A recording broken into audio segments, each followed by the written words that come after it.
I want to share with you some thoughts that I had from my week of work. This past week, I went to New York City, was filming a group, a foundation, behind the scenes, kind of like what they were talking about and having conversations about and giving, not speeches, but like talks, I guess. Very, very interesting experience.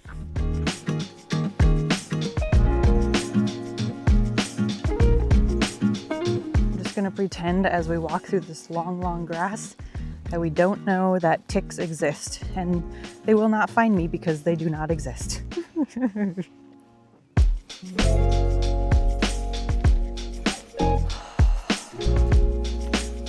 We love lilac season. Beautiful, delicious, smells so good.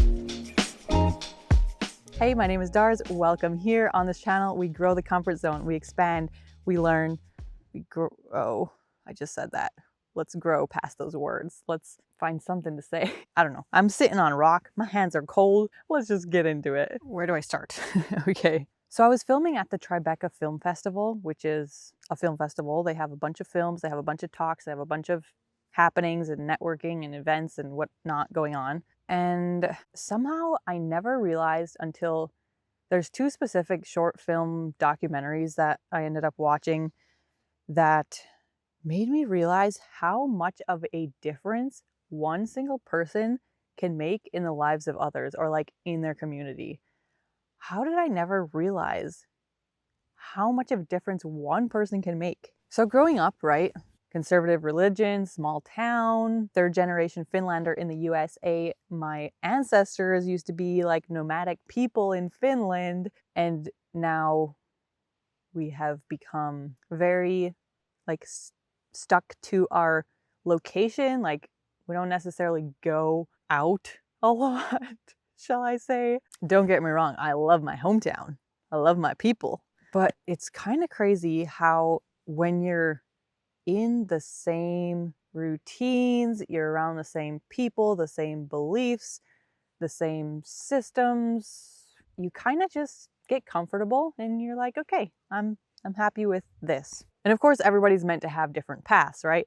I think mine is a lot different than what I ever expected it to be. So growing up, I already said that, but growing up, I think we tended to help quite a bit within our church, within our tight-knit community, which is great. I somehow didn't ever really have it in me that like I would help people or like do, I don't even know how to explain it. It feels kind of weird to express it because it's like so many people, like everybody, I don't know, like the whole world, they all like you volunteer or you give money to the homeless or help your neighbor. I don't really know. I don't know. I just don't know. I don't know. I think that a lot of people who do big things to help big groups of people or like donate tons of money or are a huge beacon of light within their communities, I think they tend to, you go through something difficult and then you want to help other people that are going through the same thing difficult, right?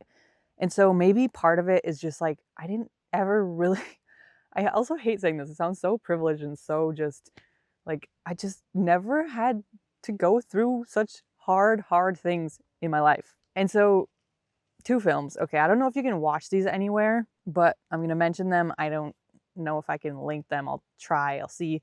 One of them is a short film. It's called Natasha. It's this lady who is in Russia, I believe, just helping civilians that were getting caught like in the crossfire between like government activities and like people who are against the government. Horrible situations.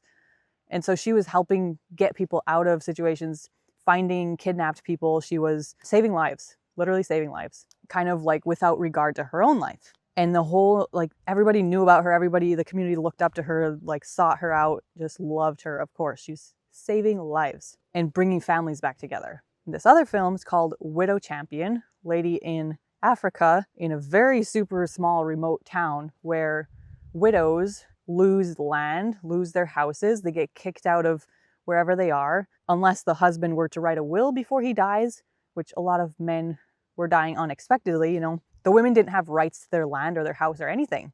And so she was fighting for those women, individual women, not just like women's rights in general, like she was doing that too, but helping individual women get their lives back and get back together with the families and making peace with families. And just incredible, incredible. Seriously opened my eyes. I kid you not, I did not know. Like, you see people doing stuff, but maybe I've never seen it from that lens of such, like, you see one person who's struggling, hurt, down, kidnapped, and you see one other person helping that person get back into a normal life. And it's just incredible to see. It is absolutely incredible. You know what? I'm going to save the other thing that I learned for a different video, because I had more to say than I might have expected, although I should have expected it because this is what I always do. But I came home with this like fire to want to do something for someone. I don't know what it looks like. I don't know what it's going to be. Maybe y'all can comment down below what kinds of things you do to help people. I know some people volunteer with, you know, the fire department or the whatever. I'm like, that's totally not something I can do or see myself doing. Yeah, just put ideas out there. I obviously can look stuff up. I can whatever, but I think it's more interesting, like one-on-one, what are actual people actually doing, instead of like ChatGPT, super vague list. And of course you can dig deeper, but I am a little worried that coming back to where I'm from and going back into my regular routine and coming back to my daily struggles and feel like I don't have time for anything and all this stuff, I'm going to lose my fire and my drive and my interest in trying to do something bigger than myself.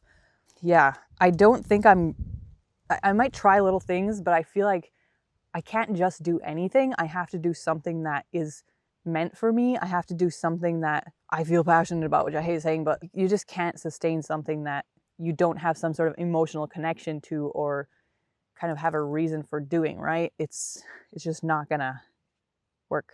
So yeah, I don't know what that's gonna look like, but all I know is that my eyes have been opened, my mind has been opened, my heart has been opened, and it was just really incredible to see that. And I want to do something or another. Something's going to come out of somewhere. I don't know. We'll see. Okay, I'll see you tomorrow. Bye. Thanks for being here. This is how I was sitting, just leaning up against this. That's all downhill. And I don't know how I'm going to get up because, okay, I think I got it now. Goodness gracious.